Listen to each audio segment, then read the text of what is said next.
নমস্কার বন্ধুরা, আজকে তোমাদের সাথে শেয়ার করছি কবিগুরু রবীন্দ্রনাথ ঠাকুরের লেখা কবিতা প্রশ্ন। মা গো, আমায় ছুটি দিতে বল, সকাল থেকে পড়েছে যে মেলা। এখন আমি তোমার ঘরে বসে করব শুধু পড়া পড়া খেলা।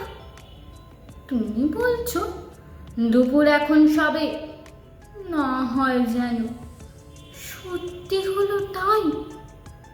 একদিনও কি দুপুরবেলা হলে বিকেল হলো মনে করতে নাই?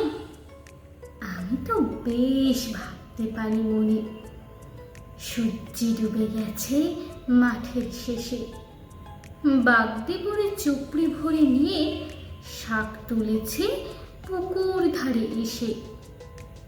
আধার হলো মাদার গাছের তলা, কালি হয়ে এলো দিঘির জল।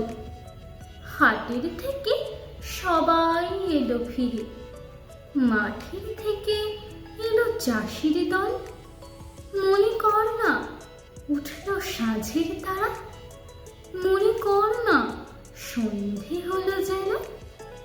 রাতের বেলা দুপুর যদি হয়, দুপুর বেলা রাত হবে না কেন? নমস্কার, কেমন লাগলো জানাবেন। ভিডিওটিকে লাইক করে, কমেন্ট করে, শেয়ার করে, সাবস্ক্রাইব করে, চ্যানেলটিকে সাবস্ক্রাইব করে পাশে থাকবেন। আজ এই পর্যন্তই। থ্যাংক ইউ সকলকে। ভালো থাকবেন, পাশে থাকবেন।